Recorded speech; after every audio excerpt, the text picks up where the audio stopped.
Aniya na ang mga dagkong balita sa Balitang Bisdak karong Lunes.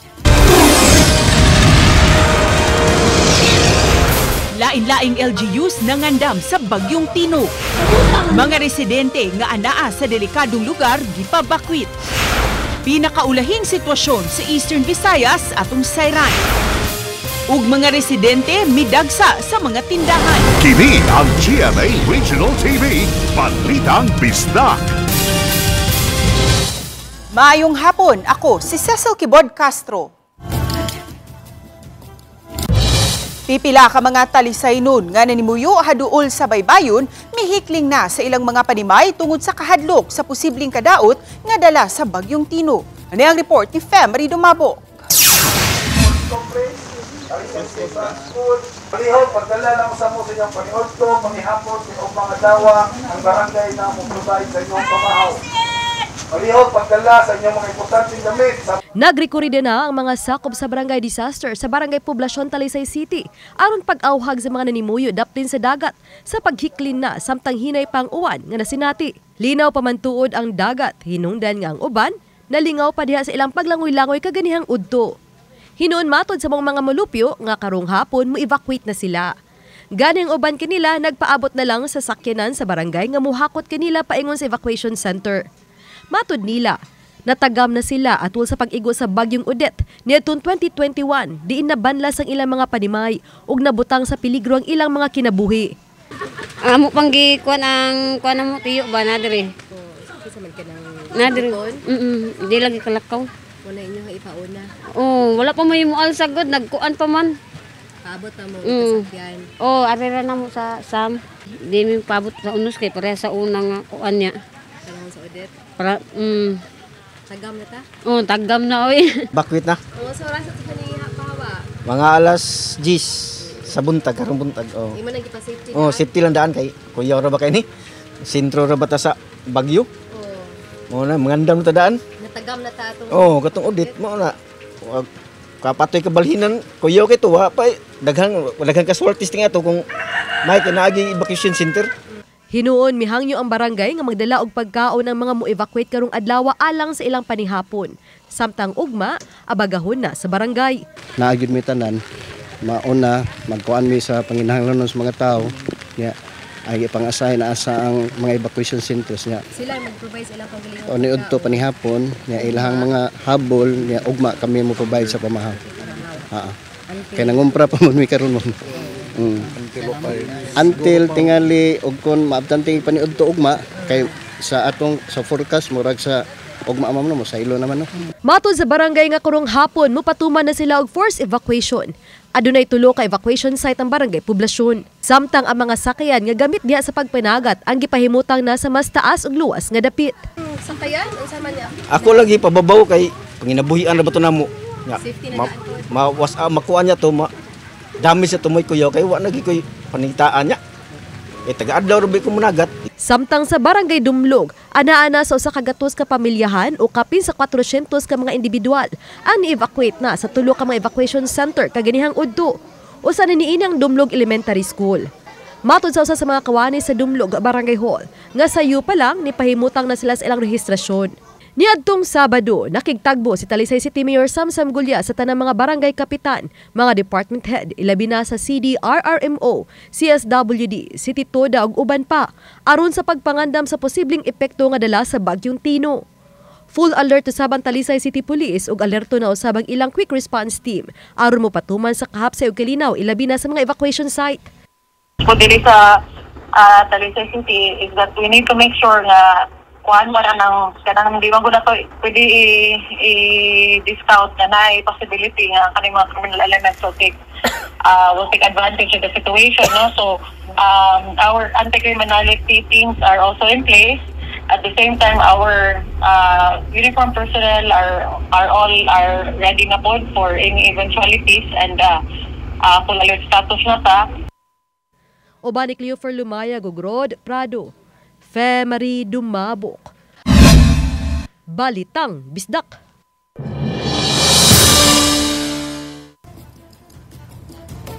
Bagyong Tino nagkakusog samtang nagkaduol kini sa kayutaan.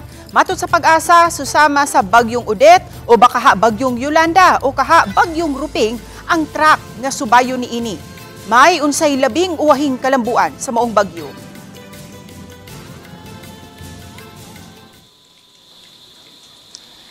Ses, gikan sa severe tropical storm category, mas nikusog na ang bagyong Tino. Alas 8 kaganihang buntag, ana-ana kini karon sa typhoon category. Nagpasabot nga ang gikusgon sa hangin ini ana-ana sa 118 ngadto sa 184 kilometers per hour. Base sa labing awahing tropical cyclone bulletin sa pag-asa, katapusang nasigpatan ang bagyong Tino, 235 kilometers east-southeast sa Giwan, Eastern Samar. Subay ni ini, gipaubos na sa signal number 4 ang Dinagat Islands. Samtang ang dakong bahin sa Northern Cebu, dakong bahin usab sa Bohol, Southern Leyte ug Surigao del Norte, gipaubos na sa tropical cyclone wind signal number 3.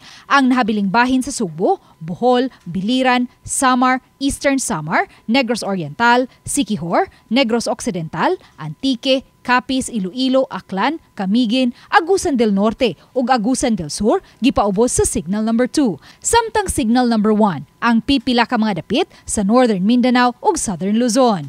120 kilometers per hour ang kanyang maximum sustained winds. Ang gustiness o pagkuso-kuso sa hangin moabot kini sa 150 kilometers per hour. Moving west-southwestward at 25 kilometers per hour. So base sa atong forecast track ug intensity outlook, by ugma sa alas 8 ugma sa morning, posible na kini sa coastal waters ng Asturias, Cebu. Niluwat na usab og storm surge warning ang pag-asa sa tibok Kabisayan diin sa Eastern Visayas, posibleng moabot sa 3 meters ang bawd nga musud sa coastal areas.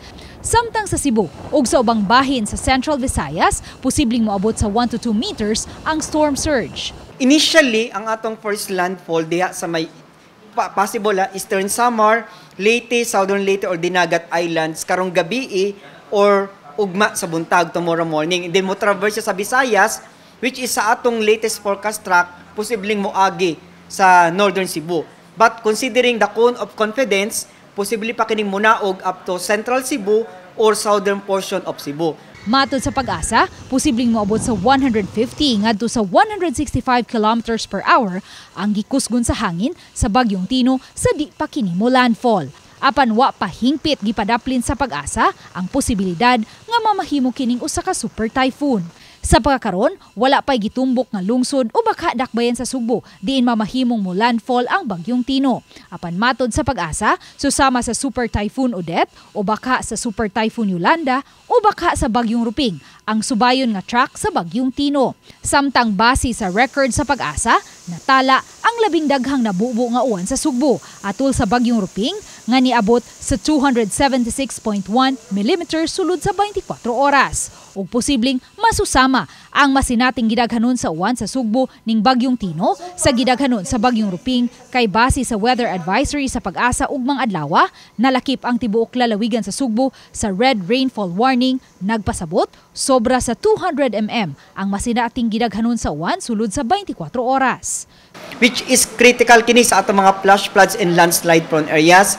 And actually, aside from that, nakusog na uwan, kusog kining storm surge, na natay storm surge warning, and also natay mga general flood advisory sa atong mga river basins.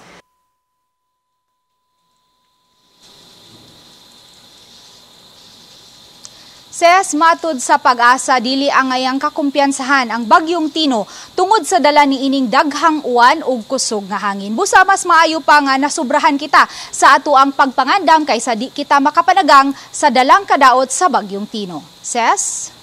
Dagang salamat, Luan Mayron Dina.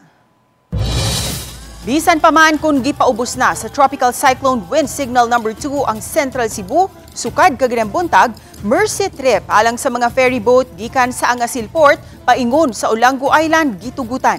Si Luan Mayron Dina sa report. Alas 10 kaganihang buntag, naabtan sa RTV Balitang Bisdak kining pundok sa mga pasahero paingon sa Olango Island nga nagatang og masakyan nga motorbangka. Walay ni usa ka motorbangka ang nagdunggo sa pantalan ni adtong higayuna. Apan pipila ka gutlo, nabantayan namong nag-anam-anam pagpaduol sa pantalan ang mga pasahero.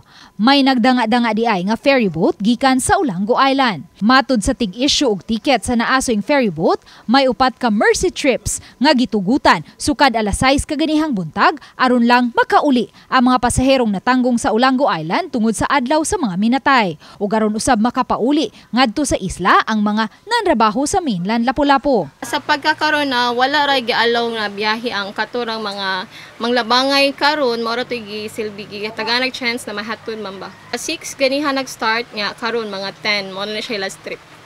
May Coast Guard personnel hinuon nga nagbantay sa naasoing pantalan kinsa nibutyag atol sa off-cam interview nga 10:30 AM kaganihang buntag ang katapusang Mercy Trip paingon sa Olango Island. Apan way opisyal sa Cebu Coast Guard ang opisyal nga nikonpermar niini sa RTV Balitang Bisdak kung sanction ba sa Coast Guard ang naasoing upat ka Mercy Trip. Hinuon niadtong higayuna, linaw pa ang dagat habig sa Angasil Port ug pagtutaligsik pa lang usab ang nasinati. Samtang sa Roro Port sa Cordova, nagmingaw ang pantalan. Walay mga stranded nga mga pasahero ug wala usay mga motor bangka ug barge nga nibiyahe.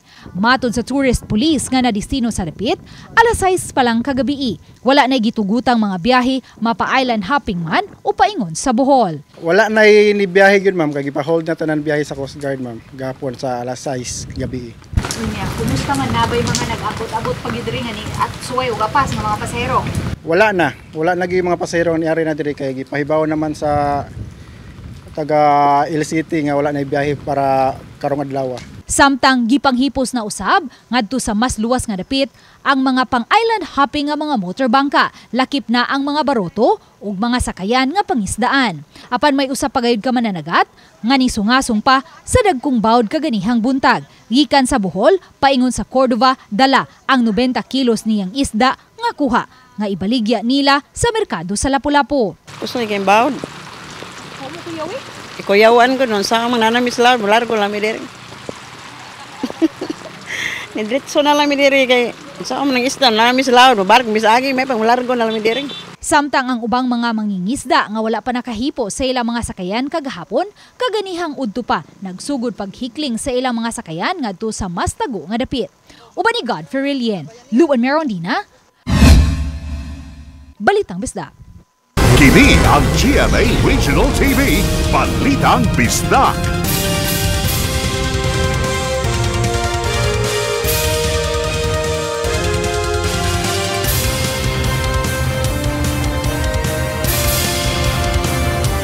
Kini ang GMA Regional TV, Balitang Bisdak.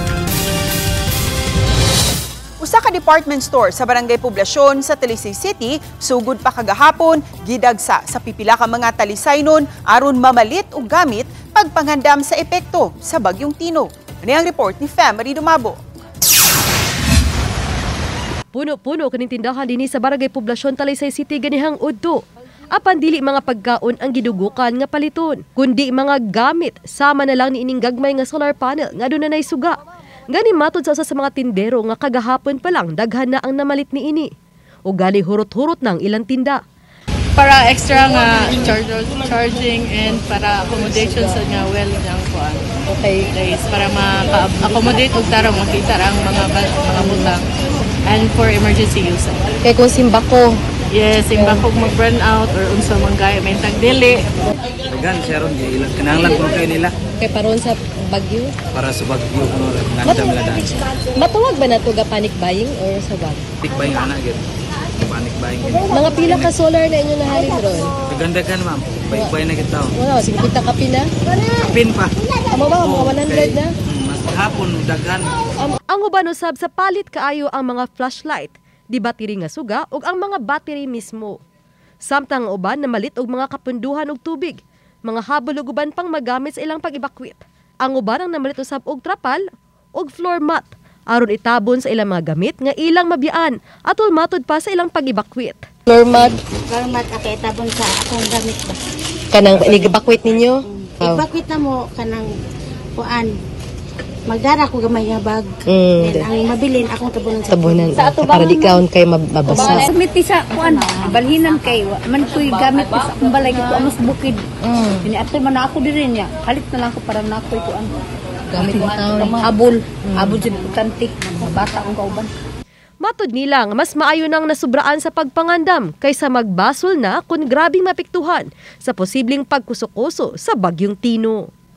Uban ni Clans Gabutin og Rod Prado, Femery Dumabok. Balitang Bisdak.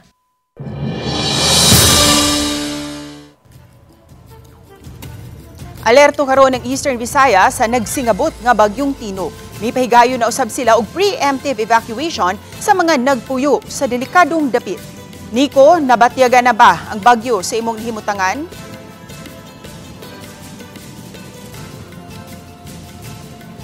Yes, dinis atong nahimutangan, ses, nagpadayon ang pag-uwan-uwan, ses. Halos tibok adlaw gyud siya nga pag-uwan dinhi sa probinsya sa Leyte. Mao nangandam na gyud ato makaigsuonan dinhi sa Eastern Visayas ining posibleng epekto ni Bagyong Tino. Naabtan nato kaganiha sa San Jose Central School sa Dakbayan sa Tacloban ang mga evacuees gikan sa mga silingang barangay sa maong eskwelahan. Ubay-ubay ni sila nga nagdasok dito sa eskwelahan aron muhikling taliwa nining hulga sa umaabot nga bagyo. Ginasayra nato giban-aba ng kapin sa 30 ka mga classroom sa mga eskwelahan ang gigamit para kaistaran sa atong mga kaigsuonan nga mga evacuees. Mao kining gipagamit kanila aron luwasab ni sila samtang mulabay kining maong bagyo. Gibutyag sa pipila atong nahinabi nga apektado sab ni sila ang ilang mga panimay katong usa atong nahinabi bahaunon jud kuno ni siya. Mao nang importante kaayo nga makahikling ni sila sa luwas nga lugar samtang moagi kining bagyo ug unsay posibleng epekto dala niini uwan ug hangin.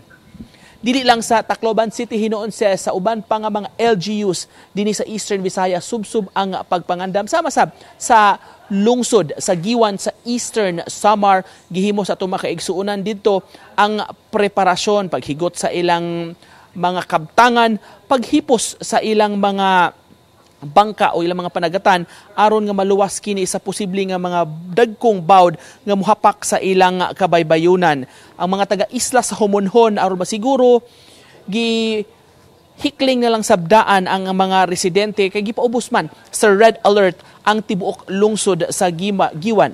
Gipatuman ang forced evacuation sa mga nanimuyo sa Barangay Victory Island usa sa labing gamay nga isla nga kabahin sa maong lungsod. Kapin sa 20 ka pamilya uabot sa usa ka gatos ka mga individual ang na-evacuate padung sa mainland. Gipanghiktan ang ilang mga sakayan na sinati isab halos tibok adlaw ang pag-uwan-uwan sa maong lugar. Samtang usasab sa atong nasayran o naobserbahan dinhi sa lalawigan sa Leyte sa kining kakuwangan sa mga kaistaran sa mga buot muhikling kay doon na magiuban nga matag ingon ani nga bagyo mahitabo mo evacuate ni sila sa mga mas lig-on nga mga istruktura sama sa mga hotels. Sa Tacloban City pananglit atong naabtan ganiha sa usa ka hotel nagsud gawas gyud ang mga tawo nga nag-inquire kung tunod doon na pa bay vacancy sa ilang mga kwarto, mga accommodation nila. Pag gibalibaran gyud sa tag-hotel kay puno-puno gyud sila karong adlaw. Kadaghanan manggod sa uban mo siguro na lang sa ilang kaugalingon o sa ilang pamilya dadon sa mga hotels, mga lig-on nga istruktura kay adto na lang sab muhikling gawas pasab sa pagsiguro nga ma-parking sa habog-habog nga lugar ang ilang mga sakyanan. Naabtan sa nato kaganihan ni duha ni sila ka mga nursing graduates mo take ni sila og nursing board exam ugmang adlaw. Nakaschedule ni siya ug usa ang Tacloban City sa testing venue although wa pa sila kasayuran kung mahinayon ba ang maong eksaminasyon pero ilang kabalaka kay wala sila kapuy-an kay taglisod gyud sila pagpangita og accommodation gikan pato sila sa Borongan City sa Eastern Samar. Samtang karong adlaw subsob nga naghimo og laing preparation meeting ang mga otoridad pinaagi sa Office of Civil Defense nga maoy mi-preside sa meeting pre-disaster risk assessment ang gihimo kauban sa lain-lain nga mga ahensya gituki ang preparasyon unsa ang mga angayang buhatonon nila kun moigo na kining si Bagyong Tino labi na nga atong nasayran kini atong nahimutangan padanglit lungsod sa Javier ug ubang mga bahin sa Leyte province ug Southern Leyte ubos na karon sa signal number 3 ses. Sa pagkakaroon din sa itong nahimutangan sa lungsod sa Javier, murag ning undang kadali ang uwan ses, pero nagsigim gihapon ni muundang, muhabo-habo, pagpadayon lang yun yung uwan hantod tibok adlaw ses, medyo basa na dyan kay kadalanan. Apon na atong nabsirahan, gikan pa to sa Tacloban City kaganiha, halos wan agyo tao, kining mga coastal communities nga atong nalabyan, kay na-evacuate naman ang kadaghanan sa mga residente nga nagpuyo sa mga danger zones. Sama pa ng litsadulag, mga kalalakinan na lang atong naabtan kaganiha nga mo ay nahabili nagbantay sa ilang mga panimay o naka-evacuate na ang kadaghanan mga kababayin-an o mga kabataan. Mao kanang latest ses kabahin ni preparasyon sa Bagyong Tino dinhi sa lalawigan sa Leyte. Amping mo diha og dagang salamat, Nico Sereno. Dagang lugar sa Central Visayas ang napaubos sa tropical cyclone wind signal tungod sa Bagyong Tino. Apil na dinhi ang Bohol. Kagahapon pa lang, gipabalhin na ang 66 ka mga pamilya sa lungsod sa Hitafe. Matud ni Hitafe Mayor Casey Camacho, ang gipabakwit gikan sa mga isla ug coastal areas. Anaa na sila karon sa evacuation center sa poblasyon. Kagnang buntag, gipahipi sa mga mananagat ang ilang mga sakayang pandagat sa luwas nga lugar. Apil na dinhi ang mga mananagat sa Barangay Mangga sa Tagbilaran City. Tungod sa napanglantawan nga dautang panahon, wala na'y mihagad sa pagpanagat. Samtang sa probinsya sa Siquijor, gisuspenso ni Governor Jake Vincent Villa ang face-to-face classes ingon man trabaho. Human narakip ang Siquijor sa Signal Number 1 subay sa Bagyong Tino. Kansilado na ang mga biyahe sa mga pantalan, samtang nangandam na usab ang PDRRMO sa pag-igo sa bagyo, nga ika-20 ka bagyo na karong tuiga. Sa lungsod sa San Juan, mitago na usab ang mga international nga barko. Gipaandam na usab sa San Juan LGU ang evacuation center sa lungsod. Kini ang GMA Regional TV, Balitang Bisdak.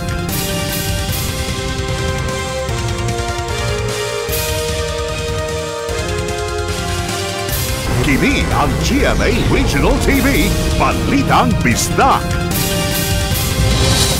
Gisusi sa mga sakop sa Catbalogan City Police sa Samar ang kaandam sa mga barangay niining hulga sa Bagyong Tino nga makaapekto sa Eastern Visayas. Usa sa mga barangay hall nga nasusi sa kapulisan, mipakita sa mga tambal nga ilang giandam. Lakip na usab ang mga radio monitoring set aron magamit sa pagpaminaw sa labing uwahing kalambuan sa dagan sa panahon. Aduna say mga flashlight, mga pagkaon ug daghan pa. Sunod nga gisusi sa kapulisan ang Kabaybayunan sa Catbalogan City. Usa sa ilang gisuta ang mga coastal barangay nga angayang mag-preemptive evacuation.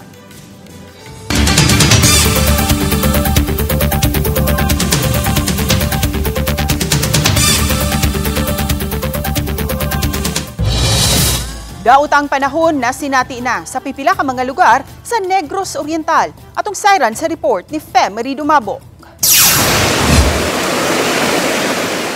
Sa Baay City, kung asa giisa sa pag-asa ang storm signal number 2 na sinati ang kusog nga uwan nga daling miresulta sa baha. Nasinati usab ang patak-patak nga uwan sa Dumaguete City ug silingang lugar. Stranded ang pipila ka mga sakyan ng pandagat sa pantalan sa Dumaguete City. Humanwa na sila tuguti sa Coast Guard sa paglawig. Subay sa kamanduan sa PCG, wala na tuguti sa Philippine Ports Authority nga makasud sa pantalan ang mga biyahero. Samtang gisaka sa luwas nga lugar sa mga mananagat ang ilang mga bangka. Wala na usab sila miadto sa laod. Wala may isda, ningo mo kayo. Ako na dunggo ay pusakal na akong panagat kay mubagyo niya. Subsub usab ang pagpangandam sa electric cooperative sa Negros Oriental. Gipanghigtan na ang mga poste sa kuryente aron masiguro nga dili kini matumba. Andam na usab ang mga reserbang poste, kable, transformer ug ubang gikinahanglan kuno galing aduna gi-posting matumba tungod sa Bagyong Tino. So, naana in place ang atong preparation tanan big including the materials to restore power. Sa pagkakaroon, kansilado na ang tanang klase sa Tibok Negros Oriental. Ingon man ang trabaho sa Kapitulyo, gawas lang sa naa sa essential offices sama sa PDRRMO. Andam na usab ang DOH, DPWH, PNP, Philippine Coast Guard ug ubang ahensyang may labot sa pagresponde ug pagpaygahan og rescue operation.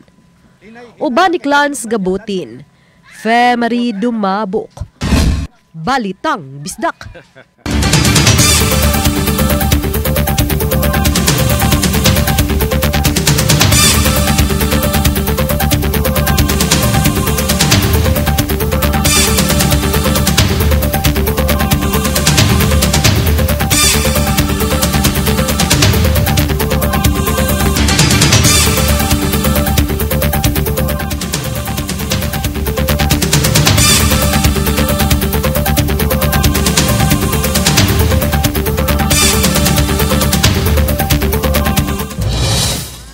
nga suspendido ang klase sa tanang ang-ang sa Dakbayan sa Mandawi sugod karong adlaw, Nobyembre 3 hangtod sa Nobyembre 5, kaganihang buntag suspendido usab ang trabaho sa Mandawi City Hall sugod alauna kaganihang hapon hangtod ugmang adlaw, Nobyembre 4. Apan gipahibaw ni Mayor Junkie Iwano nga gawas sa mga buhatan nga may kalambigitan sa disaster preparedness ug response. Nakigtigom na usab ang mayor sa Mandawi City Disaster Council nga gilangkuban sa City Disaster, City Health, City Social Welfare and Services, Department of General Services, City Hospital, City Engineering, Coast Guard, DepEd, Fire Station, AFP, MCPO ug daghan pa. Lakip sa suspendido ang mga klase sa mga private school. Giawag sila ni Uwano nga mosagup sa alternative delivery modes isip pamaagi aron mahulipan ang mga adlaw nga walay klase. Gipasidunggan ang top 10 outstanding Boy Scouts alang sa tuig 2025 atol sa ilang ika-35 nga anibersaryo sa top 10 Boy Scouts of the Philippines. Sila ang mga Boy Scouts nga nagpakita sa ilang dedikasyon, integridad ug nagpahigayon usab og inisyatiba alang sa kaayuhan sa ilang dapit. Nakadawat sila og medalya, trophy ug cash prize. Miagi sa makuti nga proseso ang pagpili sa maong mga Boy Scout. Matod sa National President sa Boy Scouts of the Philippines, lakip sa ilang gitanaw ang karakter, integridad ug ang ilang pagkamaayo sa tanan nilang gibuhat. Adunay karakter nga mubalik sa Encantadia Chronicles Sangre. Sino ang Panginoong kanilang tinutukoy? Pag napaslang na, pinakamahalaga, mabubuhay tayo at maghahari ng walang hanggan. Haggern is back sa latest teaser sa Sangre. Gipakita si Haggern John Arcilla isip bag-ong Ginoo sa balaak. Fierce ug scary ang look ni Haggern sukad sa iyang pagkahari kaniadto sa Hatoria. Makita usab ang pagbalik ni Agane Rochelle Pangilinan kinsa half-sister ni Haggern ug general sa Hatoria. Adunay dark ug yellow usab si Agane. Hinumduman ni atong 2016, gidala nila ni John ug Rochelle ang karakter nila na Haggern ug Agane. At ang iyang ilang pagpakita sa Encantadia Chronicles Sangre sa GMA Prime pagkahuman sa 24 oras. Zero casualty ang gitinguha sa Cebu Provincial Government ug sa Cebu City LGU sa pag-iguon niya sa Bagyong Tino. Busa higpit ang pagpangandam. Ang detalye sa report ni Alan Domingo. Gi-fully activate na sa Kapitolyo ang Emergency Operations Center gikan sa probinsya ngadto sa mga lungsod o sa mga component cities nga maghatag og direksyon sa mga responders o sa incident management team. Ang fully activation subay sa pagbutang sa tibok lalawigan Sugbo sa red alert status.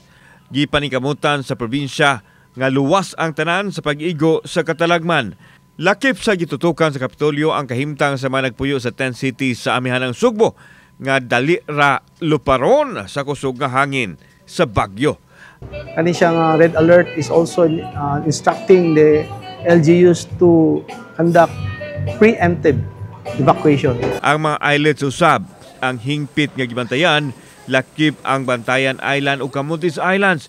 Pipila ka mga lungsod sa Camotes Island ang nakasinati og gusog nga paghapak sa hangin ug pag-uwan. Samtang giandam na sa provincial government ang mga batakang panginhanglan sa mga tao, apil na ang mga pagkaon nga gipang repack sa Capitol officials ug mga personnel. Gipasalig ni Governor Pamela Baricuatro nga tutukan ang tanan nga mga tao sa panahon sa pagpanginahanglan. Please know nga di mo na mo pasagdan. We understand your fears after the quake and aftershocks. Lisod, pero andam ta. We will protect life and ensure your safety. Samtang giandam na usab sa Dakbayan Sugbo ang mga evacuation center sa kabaranggayan ilabi na sa mga flood ug landslide prone area. Mukapin sa 30 kabukirang barangay ang gibantayan samtang dili mo minus 15 sa coastal barangay. Ang mga barangay gymnasium ug ang Cebu City Sports Center ang temporaryong kapasilungan sa mga tao. Giyawhag ni Mayor Archival ang mga tao nga ana nagpuyo sa peligrong dapit nga muhikling na.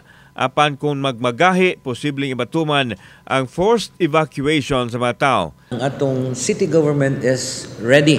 No, in fact, 2 days na tang nang meeting regarding aning pag-abot sa typhoon. Gipaubos na sa red alert ang Dakbayan Sugbo diin naka-standby na ang tanang mga disaster personnel, apil na ang mga kahimanan ug ang mga pagkaon. Ang atong mga heavy equipment na nasa kabukiran, no?